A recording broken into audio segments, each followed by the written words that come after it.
Trump will travel to Texas to hold a massive Get Out the Vote rally for Cruz in the final days of a closer-than-expected race against Rep. Beto ORourke for Cruz. The rally is born of necessity. Polling shows him with a mid to upper single-digit lead over O'Rourke, but the incumbent badly needs an energized Republican base in order to ensure victory. And no one rallies the Republican base like President Trump. For Trump, it's the latest example of a former political foe, and one who he attacked, and was attacked by, fiercely, seeking to make peace, with an acknowledgement that, well, standing against him just wasn't worth it. From Sens. Rand Paul to Lindsey Graham to Cruz, Trump has watched as his fiercest critics have turned into, at least in the case of Paul and Graham, two of his staunchest allies. That willingness to seek political peace speaks to Trump's total and complete takeover of the Republican Party over the past 3 years. There is simply no safe political space for Republicans on the wrong side of Trump. Retiring Arizona Senator Jeff Flake is retiring because he wrote a book questioning Trump's grip on the GOP. Retiring Tennessee Sen. Beto ORourke is retiring, at least in part, because he took a hit when he stepped out and criticized some of Trump's controversial comments. Which brings us back to Cruz and Trump. Somewhat amazingly, the 2016 Republican primary fight left these men as the last two standing, albeit with a clear edge for Trump, who had opened a significant delegate lead thanks to a series of early wins. Prior to the race narrowing, Cruz had repeatedly, and publicly, refused to attack Trump, insisting that was only doing what the media wanted. As winter turned to spring, however, Trump took direct aim at Cruz, labeling him Lion Ted. Over and over again, Trump said some version of this, Lion Ted. Lies. Ooh, he lies. You know Ted. He brings the Bible, holds it high, puts it down, lies. From March 13 to May 6, the heart of their heated battle, Trump tweeted the phrase a whopping 27 times, according to the Dallas Morning News. It wasn't just the name-calling, though. Trump also attacked the fact that Cruz was born in Canada, suggesting that the Texas senator, whose mother was a U.S. citizen, was not sufficiently loyal to the country. Why would Texans vote for liar Ted Cruz when he was born in Canada, lived there for 4 years and remained a Canadian citizen until recently? Trump asked in a tweet in February 2016. Trump also obliquely suggested that Cruz's father, Rafael, might have been involved in the assassination of former President John F. Kennedy because a picture existed showing someone resembling the elder Cruz and Lee Harvey Oswald together. The Cruz campaign denied that it was Rafael Cruz in the picture. The breaking point between Trump and Cruz wasn't any of that, however.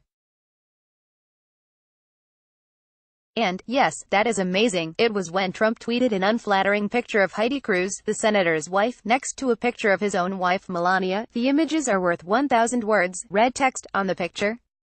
Cruz went bananas. In an angry press conference, he said Trump had gone too far. I don't get angry often, said Cruz. But you mess with my wife, you mess with my kids, that will do it every time. Donald Trump, you're a sniveling coward. Leave Heidi the hell alone. Eventually, the math caught up with Cruz. He bowed out. But he didn't endorse Trump. Despite that lack of full support, Cruz was given a primetime speaking slot at the 2016 Republican National Convention in Cleveland. The Trump forces believed Cruz was ready to publicly throw his full backing behind the nominee. We deserve leaders who stand for principle, Cruz said at the close of his speech. Unite us all behind shared values. Cast aside anger for love. Every one of us has an obligation to follow our conscience. The next morning, Cruz was defiant. I am not in the habit of supporting people who attack my wife and attack my father, he said. Trump was reportedly livid but tried to play off Cruz's snub as NBD. Wow, Ted Cruz got booed off the stage, didn't honor the pledge, tweeted Trump. I saw his speech 2 hours early but let him speak anyway. No big deal. Despite insisting he didn't want and wouldn't accept Cruz's endorsement following the convention snub, Trump did just that in late September 2016. A year ago, I pledged to endorse the Republican nominee, and I am honoring that commitment, Cruz wrote in a Facebook post. And if you don't want to see a Hillary Clinton presidency, I encourage you to vote for him. Fast forward to now. Cruz has avoided any direct criticism of Trump since the election, knowing the danger that presents to any Republican and being mindful of his need to win a second term. In late August, all of Cruz playing nice with Trump paid off. "I will be doing a major rally for Senator Ted Cruz in October," Trump tweeted. "I'm picking the biggest stadium in Texas we can find. As you know, Ted has my complete and total endorsement. His opponent is a disaster for Texas, weak on Second Amendment, crime, borders, military, and vets. That major rally is tonight." But even on the eve of what is expected to be a massive event in Houston, Cruz still seemed somewhat sparse in his praise of Trump in a story that aired on This Week with George Stephanopoulos on Sunday. "He's the president," said Cruz. "I work with the president in delivering on our promises. What I told the president the week after the election, I said, Mr. President, I want to do everything humanly possible to roll up my sleeves and lead the fight in the Senate to deliver on our promises." While Cruz may not love having to need Trump, he knows it's his best chance at surviving in 15 days. And Cruz is far from the first former foe to bow down to the president's political power. Rand Paul once blasted Trump as a delusional narcissist and an orange-faced windbag during the 2016 race, but by 2018, was comparing Trump to Ronald Reagan when it comes to diplomacy. Following Trump's attacks in July 2015 on the late Senator John McCain's military service, Lindsey Graham called Trump a jackass and said the billionaire shouldn't be commander-in-chief. By April 2017, Graham's tune on Trump had changed markedly. "I am like the happiest dude in America right now," he said on Fox News Channel. "We have got a president and a national security team that I've been dreaming of for 8 years. Like Cruz, it's hard to separate out the conversion experiences of Paul and Graham from political concerns.